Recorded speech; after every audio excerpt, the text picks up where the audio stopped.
చేసి సుదీర్ఘ కాలంగా ఒక దశాబ్ద కాలం నియామకాలు లేకపోవడం వల్ల నిరాశ నిర్లిప్తతతో ఒక దశలో కొంతమంది ఆత్మహత్యలే శరణ్యం అనుకుంటున్న సందర్భంలో ప్రజలు ఎన్నుకున్న ప్రభుత్వం ప్రజా ప్రయోజన కార్యక్రమాలు చేపట్టాలని ఎల్బీ స్టేడియం వేదికగా 7,750 మంది వైద్య ఆరోగ్య సిబ్బందిని నియమించడమే కాకుండా ఇంకా 6,496 ఖాళీలను భర్తీ చేయడానికి పరీక్షలు పూర్తి చేసి తొందరలోనే ఇంకొక 6,500 మంది ఈరోజు వైద్య ఆరోగ్య శాఖలో నియమించాలని ఈ ప్రభుత్వం కార్యక్రమాలు తీసుకొని ముందుకు వెళ్తుంది.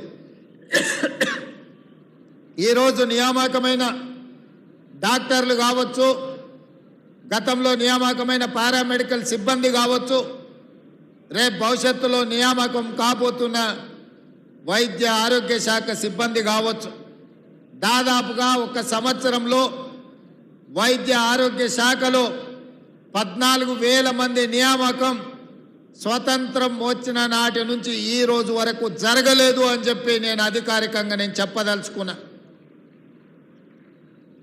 సంవత్సరం తిరిగే లోపల 14,000 నియామకాలు జరిగిన చరిత్ర ఏ రోజు కూడా లేదు. ఈ రోజు ఇంత అద్భుతంగా ఈ శాఖలో నిర్ణయాలు తీసుకున్నామంటే మీ శాఖ మంత్రివర్యులు పెద్దలు దామోదర్ రాజ నరసింహ గారు నేను చెప్పినట్టుగా బై ఎడ్యుకేషన్ వారి ఇంజనీరు, బై నేచర్ వారి డాక్టర్ కాబట్టి మీ సమస్యల్ని అవగాహన చేసుకొని నా దగ్గరకు వచ్చి ముఖ్యమంత్రిగా మీరు నిర్ణయాలు చేయాల్సిందే, నాకు సంతకాలు పెట్టాల్సిందే. వైద్య ఆరోగ్య శాఖ బలోపేతమైనప్పుడే తెలంగాణ ఆరోగ్యవంతమైన తెలంగాణగా ఉంటుంది. ఈ తెలంగాణ రాష్ట్రాన్ని ఆరోగ్య తెలంగాణగా మార్చడానికి మీరు అన్ని అనుమతులు ఇవ్వాల్సిందే అని చెప్పి వారు ఎంబడిబడి పనులన్నిటిని కూడా ప్రభుత్వం నుంచి సాధించుకున్నారు. అక్కడ ఆర్థిక శాఖ అనుమతులు, ఇక్కడ ముఖ్యమంత్రి కార్యాలయ అనుమతులు తీసుకొని మీ కాలేజీలు కానీ గత ప్రభుత్వం జీవోల ద్వారా 8 మెడికల్ కాలేజీలను ఇచ్చి ఎలాంటి వసతులు ఏర్పాటు చేయకపోవడం వల్ల కేంద్ర ప్రభుత్వం డాక్టర్ల అడ్మిషన్లు చేయడానికి అభ్యంతరాలు పెడితే వారు ప్రత్యేకమైన శ్రద్ధ కనపరిచి కేంద్ర ప్రభుత్వంతో మాట్లాడి తన వైద్య శాఖలో ఉన్న అధికారులను అందరినీ కూడా సమన్వయం చేసుకొని ఈరోజు ఆ కాలేజీల అన్నిట్లలో అడ్మిషన్లు సాధించడం ద్వారా దేశంలోనే అత్యధికంగా డాక్టర్లను అందించే రాష్ట్రంగా తెలంగాణని తీర్చిదిద్దాలని వారు చేస్తున్న కృషిని ఈరోజు మీరందరూ చప్పట్ల ద్వారా వారిని అభినందించాల్సిన అవసరం ఉన్నది. ఎందుకంటే సంబంధిత శాఖ మంత్రికి చిత్తశుద్ధి, పట్టుదల, పని చెయ్యాలన్న ఆలోచన, పని పట్ల అవగాహన ఉన్నప్పుడే ఈ కార్యాచరణ ముందుకు వెళ్తుంది.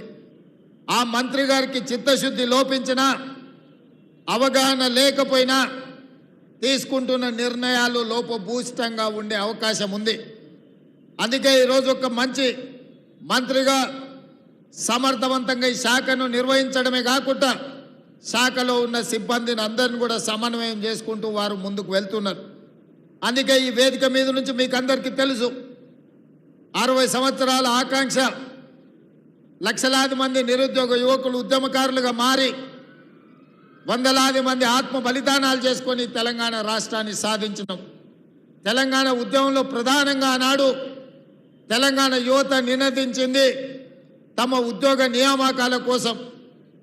రాష్ట్రంలో ఖాళీలుగా ఉన్న ఉద్యోగ నియామకాలు, ఉమ్మడి రాష్ట్రంలో తెలంగాణకు అన్యాయం జరుగుతుందని చెప్పి తెలంగాణ యువత మొత్తం లక్షలాదిగా రోడ్ల మీదకి వచ్చి ఉద్యమ బాట పట్టి తెలంగాణ రాష్ట్రాన్ని సాధించుకున్నారు.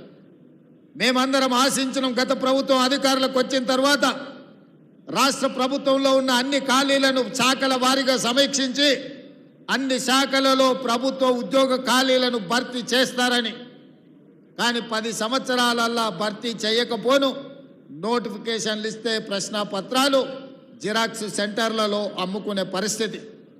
అది గ్రూప్ 1 కావచ్చు, గ్రూప్ 2 కావచ్చు, గ్రూప్ 3 కావచ్చు, గ్రూప్ 4 కావచ్చు, లేకపోతే టీచర్ల నియామకాలు కావచ్చు, పోలీస్ సిబ్బంది నియామకాలు కావచ్చు, పారామెడికల్ సిబ్బంది నియామకాలు కావచ్చు, ఏ రోజు కూడా ప్రభుత్వం చిత్తశుద్ధితో ఏకాగ్రతతో ఈ నియామకాలను చేపట్టన్న ఆలోచన ఆనాడు చెయ్యలేదు. అందుకే వేలాది ఖాళీలు అట్లే ఉంటే ఆనాడు నేను ఒక మాట చెప్పిన, 10 సంవత్సరాలు ఓపిక పట్టిండ్రు, 2 సార్లు అవకాశం ఇచ్చిండ్రు. వారికి చిత్తశుద్ధి లేదు, ఈ ఖాళీలను భర్తీ చెయ్యరు. అందుకే కుర్చీలలో కూర్చున్న వాళ్ళ ఉద్యోగాలను ఖాళీ చేయిస్తే వాళ్ళ ఉద్యోగాలు ఊడగొడితే మీ ఉద్యోగాలు వస్తాయని ఆనాడు నేను చెప్పడం జరిగింది. ఆ మాటను నమ్మి విశ్వసించి ఆ కుటుంబంలో ఉన్న వాళ్ళను ఉద్యోగాల నుంచి మీరు బర్తరఫ్ చేసినందుకు, మీరు ఉద్యోగాల నుంచి వాళ్ళని రిమూవల్ ఆర్డర్ ఇచ్చినందుకు ఎంబడే వచ్చిన కొద్ది రోజుల్లోనే మీ ఉద్యోగ నియామక పత్రాలు మీ చేతికి వచ్చినాయి. ఈరోజు ఈ వేదిక మీద నుంచి అధికారికంగా ఈరోజు నేను మీ ముందు గర్వంగా నేను చెప్పదలుచుకున్నా, 1947 15 ఆగస్టు భారతదేశంలో కావచ్చు, సెప్టెంబర్ 17 1948 నుంచి ఏ ఒక్క సంవత్సరంలో ఈ 75 సంవత్సరాల స్వతంత్ర భారతదేశంలో ఒక రాష్ట్రం ఒక్క సంవత్సరం లోపల ప్రభుత్వ ఉద్యోగాలు 50,000 పైన నియామకాలు చరిత్రలో జరగలేదు. మొదటిసారి తెలంగాణ రాష్ట్రంలో మన ప్రభుత్వం ప్రజాప్రభుత్వం ప్రభుత్వ ఉద్యోగాలు 50,000 పైగా నియామకాలను చేపట్టి ఈ దేశ చరిత్రలోనే ఒక గొప్ప చరిత్రను నెలకొల్పడం జరిగింది. ఈరోజు అందుకే నిరుద్యోగ యువకులు ప్రభుత్వం నోటిఫికేషన్ ఇచ్చిందంటే 100% పరీక్షలు నిర్వహించి ఫలితాలను ప్రకటించి ఉద్యోగ నియామకాలు పత్రాలు అందజేస్తారని ఈ ప్రభుత్వం మీద సంపూర్ణమైన విశ్వాసం నమ్మకంతో ఏకాగ్రతతో చదువుకుంటూ ఈరోజు పోటీ పరీక్షలకు ఈరోజు ప్రిపేర్ అవుతున్నారు. దానికి ఉదాహరణ టీచర్ల నియామకం. డిఎస్సి నోటిఫికేషన్ ఇచ్చినప్పుడు ఎన్నో రకాల అనుమానాలు, ఎంతోమంది పరీక్షలు వాయిదా వేయాలి అని రోడ్ల మీదకి వచ్చారు. కొంతమంది రాజకీయ ప్రేరేపితమైన కృత్రిమంగా ఆందోళనలు చేపట్టిన. నేను ఖచ్చితంగా చెప్పిన, గత 10 సంవత్సరాలలో ఉద్యోగ నోటిఫికేషన్ల కోసం, పోటీ పరీక్షల నిర్వహణ కోసం లక్షలాది మంది రోడ్ల మీదకి వచ్చిన విద్యార్థులారా, మీరు ఆలోచన చేయండి. పరీక్షలు వాయిదా వేస్తే ప్రభుత్వంలో ఉన్న వాళ్ళకు పోయేది ఏమీ లేదు. పరీక్షలు వాయిదా వేస్తే మీ కాలం, మీ జీవితం, మీ అవకాశాలు సన్నగిల్లుతాయి. మీ తల్లిదండ్రులకు మీ మీద, ప్రభుత్వం మీద నమ్మకం, విశ్వాసం పోతుంది.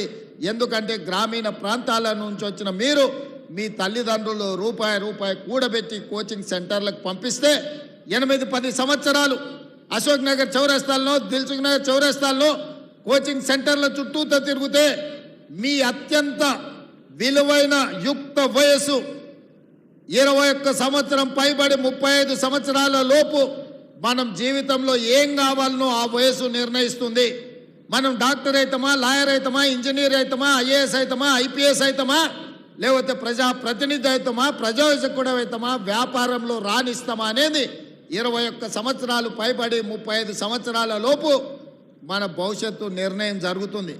కానీ 14 సంవత్సరాలు పోటీ పరీక్ష కోసం 10-12 సంవత్సరాలు కోచింగ్ సెంటర్లలో తిరిగితే యుక్త వయసు కాల గర్భంలో కలిసిపోయినాక నిజంగా ఈ సమాజానికి మనం ఎలాంటి ప్రయోజనం చేకూర్చని వ్యక్తులుగా మిగిలిపోతే మన తల్లిదండ్రుల యొక్క బాధను, దుఃఖాన్ని అర్థం చేసుకోవాలి అని ఒక పట్టుదలతోటి గ్రామీణ ప్రాంతం నుంచి వచ్చిన నేను మీ సమస్యలు తెలిసి ఎవరు ఏమనుకున్నా, ఎవరు రోడ్డు ఎక్కినా, ఎవరు అభ్యంతర పెట్టినా డిఎస్సి పరీక్షల్ని నిర్వహిస్తా అని చెప్పి 55 రోజుల్లో నోటిఫికేషన్ ఇచ్చి పరీక్షలు నిర్వహించి నియామక పత్రాలు 11,000 మందికి ఎల్పి స్టేడియంలో టీచర్లను నియమించిన అంటే అది ఈ తెలంగాణ నిరుద్యోగ యువకుల పట్ల ఈ ప్రభుత్వానికి, మంత్రివర్గానికి ఉన్న చిత్తశుద్ధి అని ఈరోజు నేను చెప్పదలుచుకున్నా.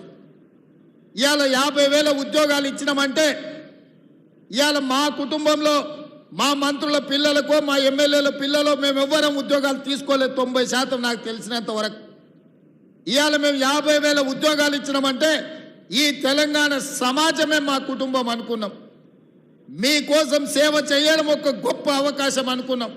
నిరుద్యోగ యువకులకు, యువకులకు అవకాశాలు ఇవ్వడం ద్వారా వాళ్ళు జీవితంలో స్థిరపడాలి, ఈ దేశ ప్రయోజనాల కోసం, ఈ దేశ అభివృద్ధి కోసం మీరు ప్రయోజకులుగా మారాలి అని మేము చిత్తశుద్ధితో ఏకాగ్రతతో పని చేసినాం.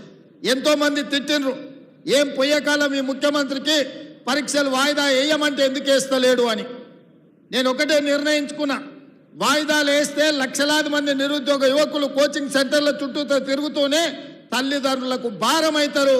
ఆ భారము మొయ్యలేని పరిస్థితిలో తల్లిదండ్రులకు తమ మొహం చూపించలేక పిల్లలు ఆత్మహత్యలు చేసుకుంటారు.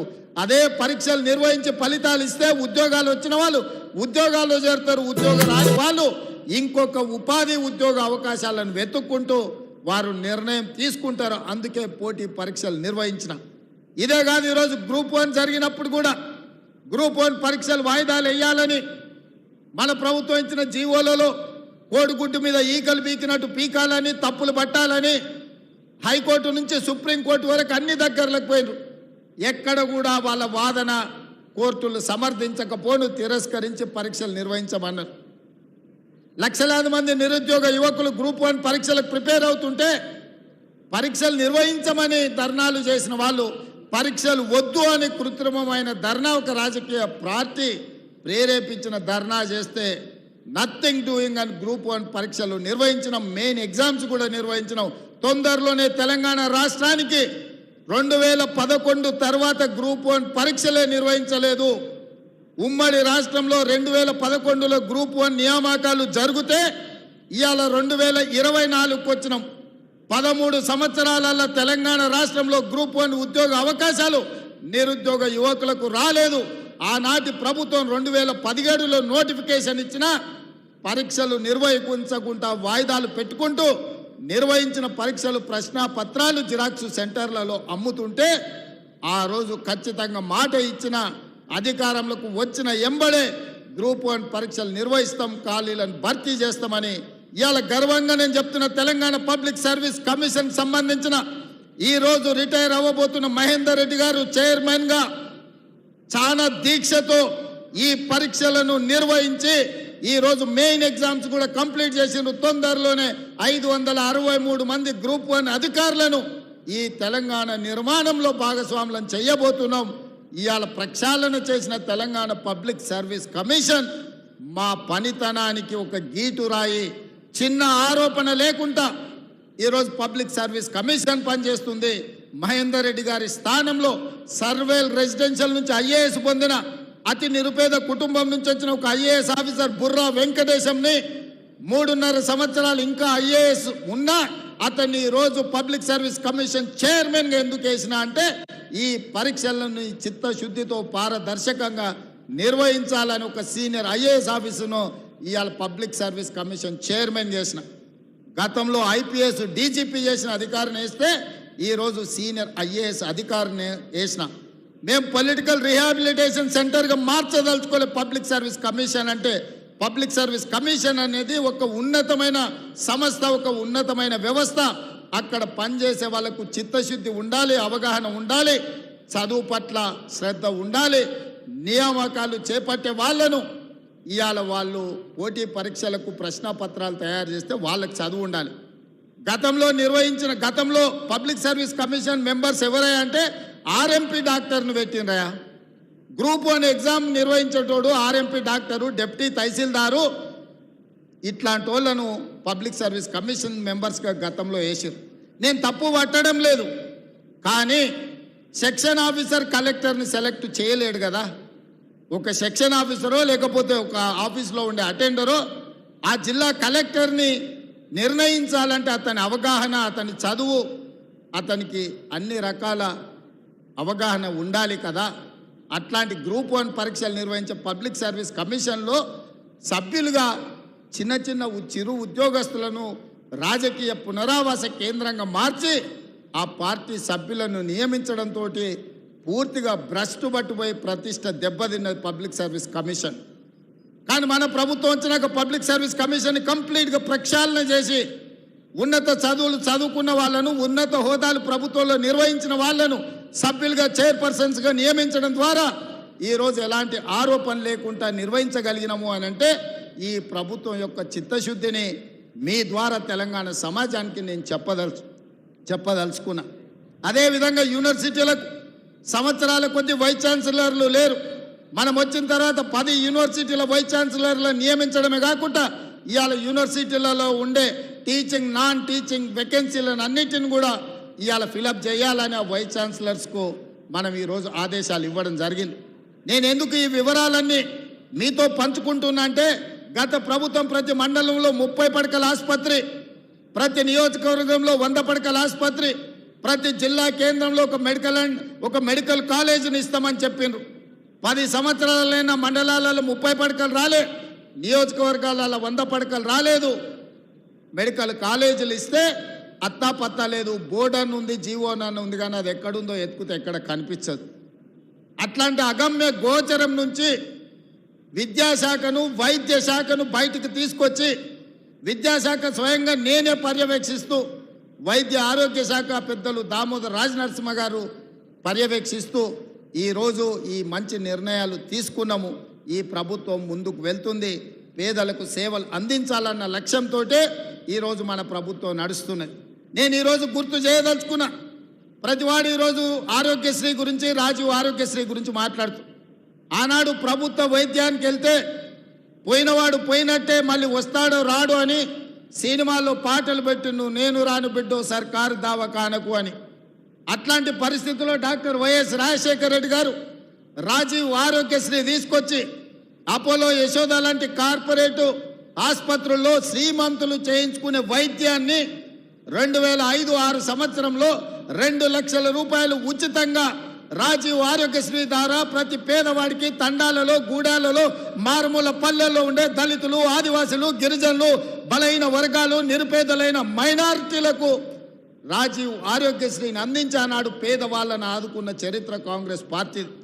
గత ప్రభుత్వం దాన్ని దెబ్బతీస్తే మేము వచ్చిన ఎంబడే ఈరోజు రాజీవ్ ఆరోగ్యశ్రీ ద్వారా 10 లక్షల రూపాయలు ఉచిత వైద్యాన్ని ఇవాళ తెలంగాణ పేదలకు అందిస్తున్నాం.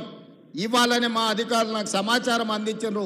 సీఎం రిలీఫ్ ఫండ్కి మొదటి సంవత్సరంలో 835 కోట్ల రూపాయలు మేము ఖర్చు పెట్టినాం. ఇది చరిత్రలోనే రికార్డు. గత ప్రభుత్వం ఏ రోజు కూడా 450 కోట్ల కంటే ఎక్కువ ఖర్చు పెట్టలేదు రాజీవ్ మన సీఎం రిలీఫ్ ఫండ్లో.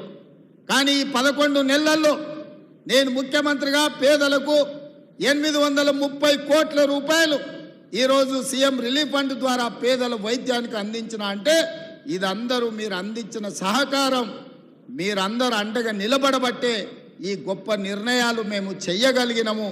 అందుకే మిత్రులారా, రాజీవ్ ఆరోగ్యశ్రీ తెచ్చిన 104, 108 అంబులెన్సులు తెచ్చిన, ఎక్కడ ప్రమాదం జరిగినా మీరు ఒక్కసారి 108కు డయల్ చేస్తే మనకు అంబులెన్సులు ఏ మూలకైనా వచ్చేటట్టుగా ఏర్పాటు చేసింది ఆనాడు కాంగ్రెస్ పార్టీ. దాన్ని ఇలా కొనసాగిస్తున్నది కూడా కాంగ్రెస్ పార్టీ అన్న సంగతి నేను ఈరోజు చెప్పదలుచుకున్నా. అందుకే ఇప్పుడు చేసింది సరిపోదు, ఇంకా చేయాల్సింది ఉంది. నియామకాలే కాకుండా మౌలిక వసతులను పెంచాల్సిన అవసరం ఉంది. మాకు తెలుసు, మా విధానం చూస్తే మీకు అర్థమవుతుంది. మొదటి సంవత్సరం మేము చేసిన పనులను చూస్తే భవిష్యత్ ఏందో మీకు అర్థమవుతుంది. అందుకే ఈరోజు ఆడబిడ్డలకు ఆర్టీసీ బస్సులో ఉచిత ప్రయాణం అందించినాం.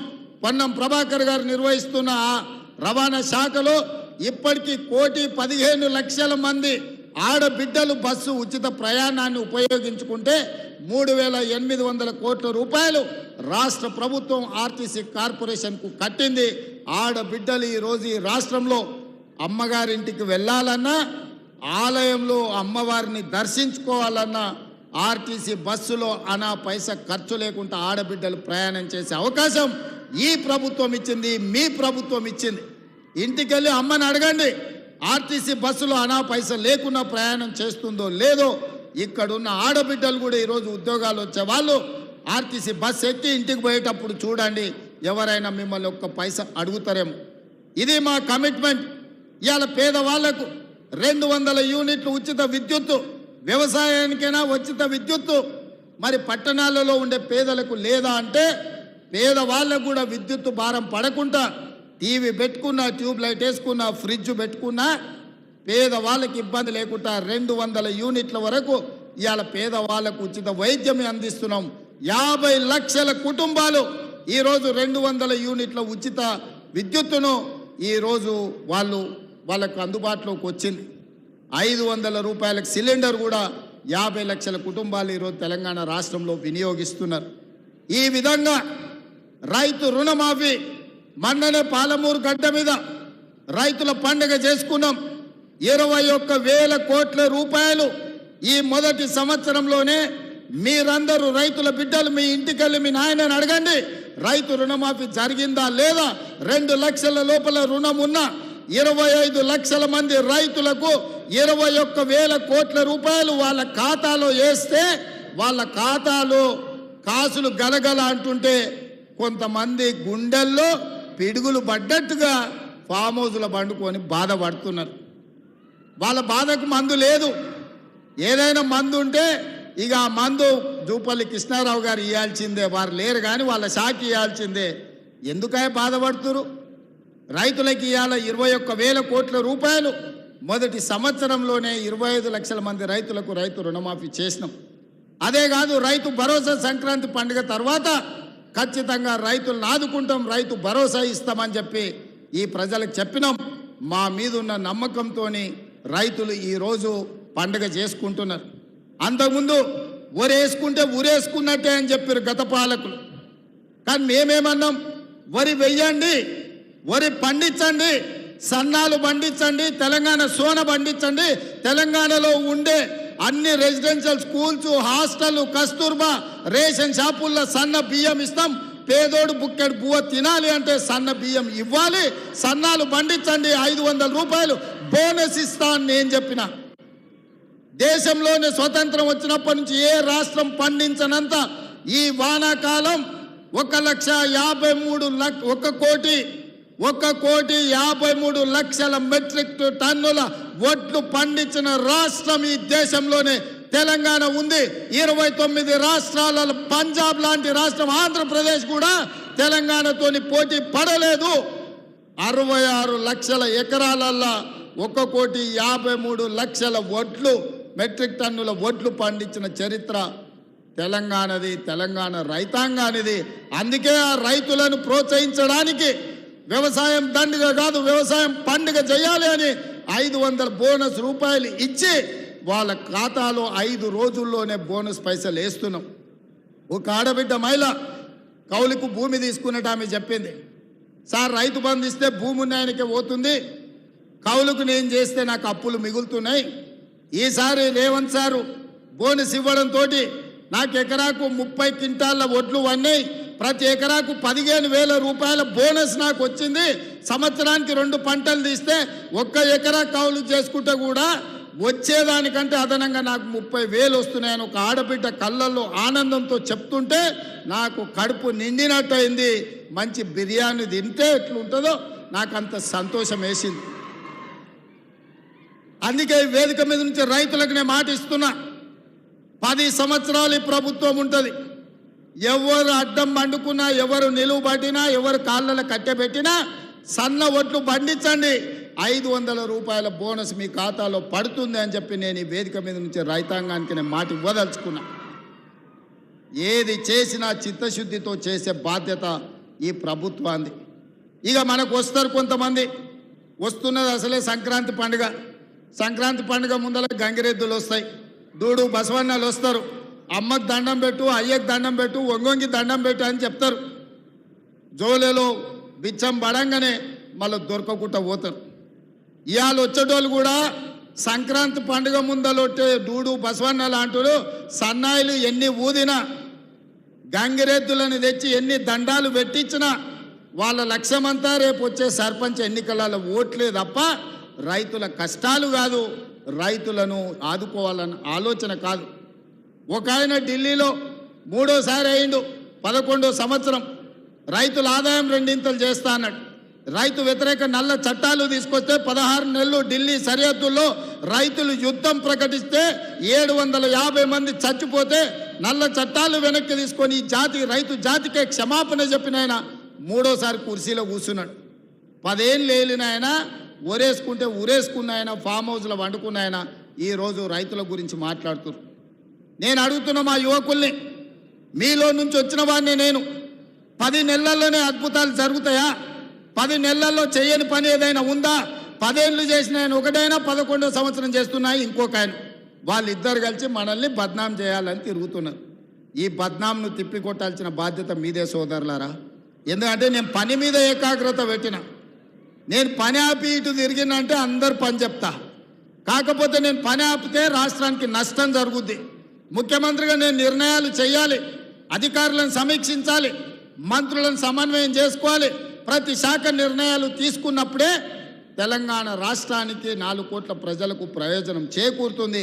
అందుకే ఈ ప్రభుత్వాన్ని బదనాము చేసే వాళ్లకు కర్రు కాల్చి వాత పెట్టాల్సిన బాధ్యత మీ అందరిదని చెప్పి నేను విజ్ఞప్తి చేస్తున్నా. ఈ ప్రభుత్వం మీది, మీరు ఎన్నుకుంటే మీరు భుజాల మీద మోస్తేనే ఇవ్వాల. నేను ముఖ్యమంత్రి అయినా, దామోదర్ రాజనరసింహ గారు మంత్రి అయినారు, పెద్దలు విక్రమార్క గారు ఉప ముఖ్యమంత్రి అయినారు, మాకందరికీ కుర్చీలు వచ్చినాయి. మీరు ఎన్నుకున్న ప్రభుత్వాన్ని కాపాడుకోవాల్సిన బాధ్యత కూడా మీదే సోదరులారా. ఈ ప్రభుత్వం మా కష్టంతోనే వచ్చిందని నేను చెప్తలేను. మా తలరాతలు మార్చి మాకు ఇంత పెద్ద బాధ్యత ఇచ్చింది మీరే. మా తలరాతలు మార్చిన మీరు ఈరోజు ఈ ప్రభుత్వం మీద జరుగుతున్న విష ప్రచారాన్ని తిప్పికొట్టాల్సిన బాధ్యత కూడా మీదే. ఎందుకంటే మేము పనిలో నిమగ్నమై ఉన్నాం. తప్పుడు ప్రచారాలను ఎదుర్కోవాల్సిన బాధ్యత మీ మీదనే ఉన్నది. అందుకే ఈరోజు వీడికి రాకపోయినా రాష్ట్రం నలుమూలలో ఈ కార్యక్రమాన్ని చూస్తున్న శ్రేణులకు, తెలంగాణ ప్రజలకు నా విజ్ఞప్తి ఒక్కటే, ఈ మొదటి సంవత్సరం పండుగల్లో పాల్గొనండి. నేను ఒకటే మాట గత ముఖ్యమంత్రి గారిని అడగదలుచుకున్నా.